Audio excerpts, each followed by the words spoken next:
Channel career with Komal ma'am. आज फिर एक वीडियो आप लोगों के सामने प्रेजेंट कर रही हूँ। ये वीडियो बहुत ज़्यादा इंपॉर्टेंट है उन बच्चों के लिए जो ग्रेजुएशन कर रहे हैं और कभी उनका एमबीए का कोई ड्रीम है, कोई प्लान है, या जो ग्रेजुएशन जिन्होंने किया है और वो चाह रहे हैं कि हम एमबीए करें। उस तरह के हर बच्चे के लिए ये वीडियो बहुत एफिशिएंट रहेगी। मैं कोशिश करूँगी वीडियो में हर तरह का कंटेंट आपको प्रोवाइड करूँ, हर तरह की इन्फॉर्मेशन आपको प्रोवाइड करूँ, सो दैट कि आपको पूरा का पूरा क्लियर यहीं पे हो जाए कि आपको एमबीए के बारे में एक एक डिटेल पता लग जाए। ठीक है, एमबीए कैसे करना है, कहाँ से करना है, हमने इसके बिल्कुल वीडियो के लास्ट तक ज़रूर देखना, क्योंकि वीडियो के लास्ट में मैं आपको पे आफ्टर प्लेसमेंट का एक एमबीए ऑनलाइन प्रोग्राम बताऊंगी। यूनिवर्सिटी का नाम नहीं, वो आपको कॉन्टेक्ट के थ्रू ही पता लगेगा। उन सारी डिटेल्स के बारे में बताऊंगी, सो वीडियो का एंड तक ज़रूर देखने का। स्टार्ट करते हैं वीडियो। सो एमबीए होता क्या है? अगर मैं एमबीए की बात करूँ तो masters in business administration, masters in business administration. अब इसमें ना बहुत सारे बच्चों को ये डाउट होता है, क्या मैम एमबीए मतलब बिजनेस आ गया तो क्या एमबीए करने के बाद बिजनेस ही कर सकते हैं और कुछ नहीं कर सकते? तो आंसर इज नो। एमबीए करने के बाद आप बिजनेस, ज़रूरी नहीं है कि आपको बिजनेस ही करना है, आप किसी कंपनी के साथ जुड़ के बहुत अच्छा पैकेज ले सकते हैं। जो पैकेज जो जाता है, मतलब एमबीए ना बहुत हाई प्रोफाइल माना जाता है इंडिया में। और मतलब मैं एक नॉर्मल सा कह रही हूँ, मैं बहुत हाई लेवल पे नहीं लेके जा रही। 8 से 30 लाख का पैकेज जो होता है वो माना जाता है कि अगर कोई अच्छे जगह से कहीं किसी ने एमबीए किया है, ठीक है, तो उसको 8 से 10 लाख का पैकेज मिलेगा ही मिलेगा। ठीक है, ये माना जाता है। तो अगर एमबीए का प्रोफाइल इतना स्ट्रॉन्ग होता है, सो अगर आपका एमबीए का कुछ भी मन है तो आपके लिए वीडियो बहुत एफिशिएंट होने वाली है। सो देखते हैं कि एमबीए के लिए आपको और क्या क्या चाहिए। अब सेकेंड डाउट बच्चों को ये आता है कि मैम क्या एमबीए के लिए मुझे बीबीए ही होना कंपलसरी है? तो आंसर इज नो, बिल्कुल बिग नो। आप बीबीए हो या बीएससी हो या बीटेक हो या बीसीए हो, आप कुछ भी हो, ग्रेजुएशन होना चाहिए। Graduation with 50% of marks. ठीक है, अब कुछ बच्चे ये सोचते हैं क्या मैम 50% मार्क्स से हमारा एमबीए में एडमिशन हो जाएगा? तो उसका सबसे बड़ा जो जवाब है वो ये है कि एमबीए में अगर आप एक अच्छी टॉप मोस्ट यूनिवर्सिटी में एडमिशन लेना चाहते हो तो चाहे तो वो खुद का आपका टेस्ट लेंगे जिसके बेस पे आपका एडमिशन देंगे, या फिर आपके एग्जाम रिजल्ट अच्छा होना चाहिए। मतलब आपका 50% पे किसी अच्छी जगह पे विदाउट टेकिंग टेस्ट आपका एडमिशन नहीं होगा। ठीक है, तो आपको एक अच्छे मार्क्स आपके होने चाहिए, या फिर उनका आपको एंट्रेंस एग्जाम क्लियर करना पड़ेगा। वो आपको इंटरव्यू और ग्रुप डिस्कशन, बहुत सारी यूनिवर्सिटी में काफ़ी सारे स्टेप्स होते हैं एमबीए के एडमिशन के लिए, इतना भी आसान नहीं होता एमबीए का एडमिशन। ठीक है, सो आइए देखते हैं। अब अगर मान लो कोई भी पर्सन है वो बहुत हाई लेवल पे आईआईएम से करना चाहता है। आईआईएम्स हमारे इंडिया में top most colleges, top most university में से आते हैं। फॉर एग्जांपल अगर हम बीटेक की बात करें तो आईटी हमारे सबसे ज़्यादा टॉप मोस्ट कॉलेजेस, यूनिवर्सिटीज़ हैं, इंडियन इंस्टीट्यूट ऑफ टेक्नोलॉजी। उसी तरीके से एमबीए के लिए आईआईएम्स हैं हमारे इंडिया में बहुत सारे। सो अगर आप आईआईएम्स के लिए प्रिपेयर करना चाहते हैं तो क्या आप आईआईएम्स के लिए सिर्फ 12th के बेस पर एडमिशन ले सकते हैं? तो आंसर इज नो, नहीं ले सकते। क्या 50% मार्क्स में आपका कैट क्लियर करने पे हो जाएगा? वो सारी चीज़ें देखते हैं। अच्छा, कॉमन एडमिशन टेस्ट सीईटी, अब यहाँ पे नेशनल लेवल पे, स्टेट लेवल पर, यूनिवर्सिटी लेवल पर, 3 लेवल पे आप अलग अलग तरीके से अपनी लिस्ट बना सकते हैं। सबसे पहले आपको करना क्या है, ये सबको एक्सप्लेन करने से पहले मैं आपको बताती हूँ। सबसे पहले आप ये डिसाइड करो कि आप किस कॉलेज में, मतलब पूरे 5 to 10 कॉलेज और यूनिवर्सिटी की लिस्ट बना लो कि मुझे इसमें एडमिशन लेना है। ठीक है, प्लान ए। प्लान बी बनाओ कि अगर इसमें नहीं होता है, उस लेवल तक नहीं पहुंच सकता हूँ, तो किस लेवल में, मतलब ए बी सी 3 कैटेगरी में आपको अपने कॉलेज को डिसाइड करना चाहिए अकॉर्डिंग टू हाई। जब आपकी प्रिपरेशन हाई लेवल पे हो, आपके मार्क्स हाई हो, जब आपके मार्क्स कम हो और जब आपके मार्क्स बिल्कुल लो हो, उस कैटेगरी में आपको डिसाइड करना चाहिए 10-10-10, मतलब एक कैटेगरी में 10 कॉलेज 10 यूनिवर्सिटी ज़रूर होनी चाहिए। और ऐसा कुछ भी नहीं होता कि अगर गवर्नमेंट यूनिवर्सिटी है तो प्राइवेट यूनिवर्सिटीज़ में भी बहुत अच्छा स्कोप है। बहुत सारी ऐसी प्राइवेट यूनिवर्सिटी है जो टॉप 100 NIRF रैंकिंग में आती हैं, और वो यूनिवर्सिटी जो है उनमें मेरे ख्याल से 6 लाख फीस है। ROI उनका बहुत ज़्यादा है। ROI का मतलब कि जिसकी जो फीस कम होती है और एवरेज पैकेज ज़्यादा होता है उसको हम ROI बोलते हैं। ROI ज़्यादा है इसका। ठीक है, ऐसे बहुत सारी यूनिवर्सिटी है। अगर अभी भी ये वीडियो जो है अगर आप देख रहे हैं और विद इन 2 और 3 डेज अगर आप कहीं एडमिशन लेना चाहते हैं then you can contact me, आप कॉन्टेक्ट कर सकते हैं मुझे। ऐसे कुछ यूनिवर्सिटी है जिनका 6 लाख अराउंड पूरा MBA का फीस है और अराउंड 9 लाख आपको पैकेज, 7 से 9 लाख का मिनिमम पैकेज आपको ज़रूर मिल जाएगा, ठीक है। और हॉस्टल मिला के 9 लाख में आपको पूरा MBA वहाँ पे हो जाएगा। अगर इस तरह का कुछ डिटेल आप जानना चाहते हैं तो आप मुझे कांटेक्ट कर सकते हैं ईमेल आईडी के थ्रू, व्हाट्सएप पे अपनी डिटेल शेयर कर देना, 1 या 2 दिन में हम आपको कॉल कर लेंगे या फिर आप मुझे गूगल फॉर्म से कांटेक्ट कर सकते हैं, ठीक है। सो आइए देखते हैं नेशनल लेवल की अगर मैं बात करती हूँ तो कैट हो गया, मैट हो गया, CMAT हो गया और आत्मा, ये 3, तो ये चार हमारे टेस्ट होते हैं। अच्छा, इनका लेवल भी इसी टाइप पे होता है, जैसे कैट का लेवल हाई होगा, इसका लो होगा, इससे और लो होगा, इससे और लो होगा, ऐसे ही डिक्रीजिंग ऑर्डर में है। अच्छा, अब हमारे पास और एक और डाउट आता है, मैम क्या कोई ऐसा एग्ज़ाम है जो हमने दे दिया और हमारा अब कोई एग्ज़ाम नहीं होगा?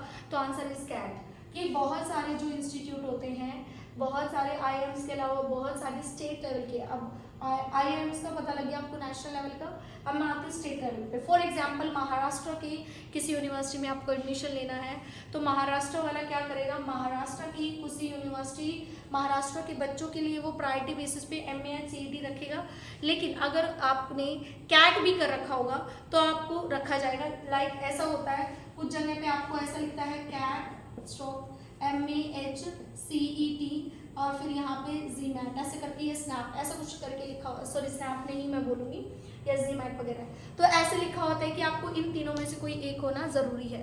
तो तीनों ऐसा भी, मतलब तीनों तो आप कर सकते हो बट एक होना कंपल्सरी है। अच्छा, इससे पहले मैंने एक क्वेश्चन था बच्चों का जो माइंड में आता है, मैं एज अ स्टूडेंट भी बहुत सारे क्वेश्चन खुद ही दिमाग में लेकर आ रही हूँ ताकि आपके डाउट्स क्लियर कर सकूँ। कि कैट में अगर मान लो मैंने कैट क्लियर कर लिया मैम, सो क्या अगर मेरे 12th में 50% मार्क्स है तो मुझे उसका फर्क पड़ेगा? Answer is yes. क्यों पड़ेगा? आपकी जो लिस्ट लगती है कई बारी कुछ में CAT plus GD group discussion, personal interview, ठीक है, वर्किंग प्रोफेशन और प्लस जो आपका जो होता है आपकी स्कॉलरशिप, मतलब आपकी 10th 12th में स्कूलिंग मार्क्स, जितने भी आपके मार्क्स हैं उनके बेस पे प्रॉपर पूरी रिपोर्ट तैयार होती है, उसके बेस पे भी आपके मार्क्स डिफर करते हैं, आपके जो रैंकिंग है वो डिफर करती है, ठीक है। आई थिंक क्लियर हो गया। अब आ जाती है यूनिवर्सिटी वाइज, जैसे नार्सी मुंजी की बात करें तो वो लेता है NMAT, सिम्बोसिस की बात करें तो SNAT, ठीक है। तो आई थिंक क्लियर हो गया। अब आ जाते हैं कुछ स्पेशलाइजेशन के ऊपर। अच्छा, मैंने बहुत सारी स्पेशलाइजेशन नहीं लिखी है, बहुत सारी स्पेशलाइजेशन हमारी अराउंड 15 to 20 इंडिया में स्पेशलाइजेशन अवेलेबल है, शायद उससे भी ज़्यादा हो सकती हैं। तो 15 to 20 स्पेशलाइजेशन को लिखना थोड़ा सा इम्पॉसिबल टास्क था, तो इस वजह से मैंने आपको, वैसे मैं अपनी वीडियोज़ में आपको और भी बहुत सारी वीडियोज़ में आपको एक्सप्लेन करती रहूँगी, टॉप यूनिवर्सिटी टॉप सब कुछ सजेस्ट करूँगी आपको। तो यहाँ पे फाइनेंस सबसे ज़्यादा चलता है। अच्छा, स्पेशलाइजेशन आपको फर्स्ट ईयर में कॉमन सब्जेक्ट्स होते हैं, सेकेंड ईयर में आपको स्पेशलाइजेशन लगता है, जैसे finance, marketing, human resource, international business, banking and financial services, business analytics, ये थोड़ी ज़्यादा ट्रेंडिंग में है, ज़्यादा बच्चों का फोकस उनकी तरफ रहता है, इस वजह से ज़्यादा चलते हैं। उसके अलावा एग्री बिजनेस और बहुत सारे डेटा एनालिस्ट भी आने लगे अब तो MBA में, ठीक है, फैशन डिज़ाइनिंग भी आने लगे, बहुत सारे MBA में ऑप्शंस अवेलेबल हैं, ठीक है। अब हम बात करते हैं MBA के बाद हमारा जो पैकेज है या हमें कोई भी कॉलेज या यूनिवर्सिटी है वो किस बेस पे डिसाइड करना चाहिए। पहला फैक्टर है ROI के बेस पे, दूसरा फैक्टर है मीडियन पैकेज के बेस पे, not average package. Average package मैंने क्यों मना किया है?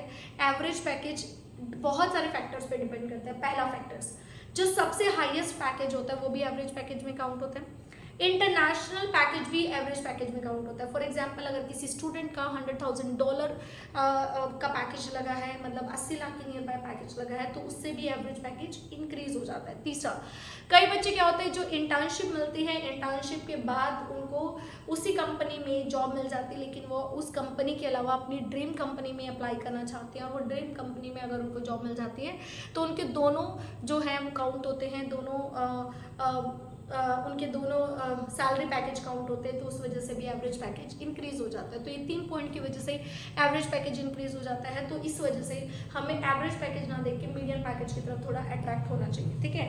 आई थिंक ये क्लियर हो गया।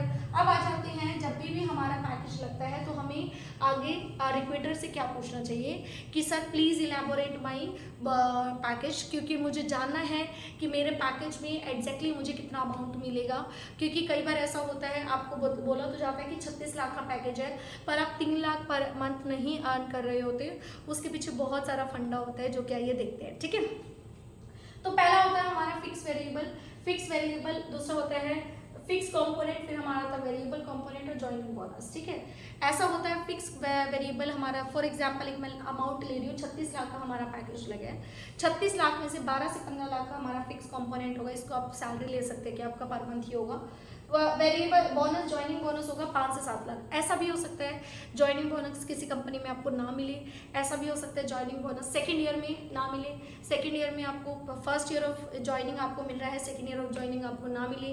तो ज़रूरी नहीं है कि जो पैकेज आपका फर्स्ट ईयर में है सेकेंड ईयर में भी आपको उसी पैकेज पर रिक्वायरमेंट हो। इस बात को खास ध्यान रखना है। अगर आप MBA के लिए MBA आप कर चुके हो और अब आप किसी जॉब के लिए जा रहे हो और इसी जॉब में आपको कोई भी पैकेज लगा तो उसको इलेबोरेट करवाना बहुत ज़्यादा ज़रूरी है। तो अब वीडियो के एंड में मैं आपको एक चीज़ बताने वाली थी कि अगर आप पे आफ्टर प्लेसमेंट का कोई प्लान चाह रहे हैं MBA के लिए, तो आजकल बहुत सारी यूनिवर्सिटी प्रोवाइड कर रही है, क्योंकि वो टॉप मोस्ट यूनिवर्सिटी बन चुकी है।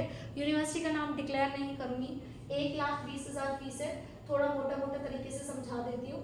उसमें से 60,000 आपको पे करने हैं 2 ईयर में, दैट मीन्स 15,000 सेमेस्टर वाइज आपको पे करना है, रिमेनिंग 60,000 आपको जॉब लगने के बाद पे करना है।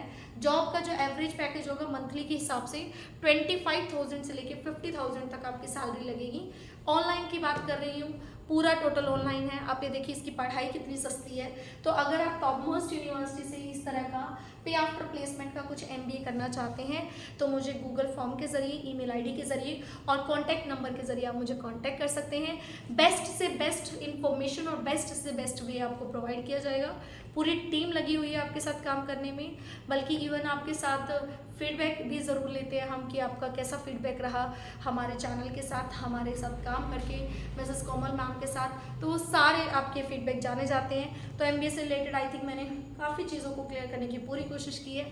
अगर फिर भी कुछ रह गया है तो मुझे डिस्क्रिप्शन में डाल दो। और अगर आप हमारी पब्लिक के साथ, आप हमारे चैनल के साथ कॉन्टेक्ट करना चाहते हैं, आप अपने मेरे चैनल के थ्रू आप लोगों को कुछ बताना चाहते हैं तो ईमेल ID पे ज़रूर कर सकते हैं कि ma'am I want to submit my report, या फिर मैं MBA के बारे में ये जानता हूँ और मैं बच्चों को ये बताना चाहता हूँ या चाहती हूँ। तो मैं ज़रूर आपके चैनल पे एक लाइव सेशन ज़रूर रखेंगे जिससे बहुत सारे लोगों को हेल्प हो सके।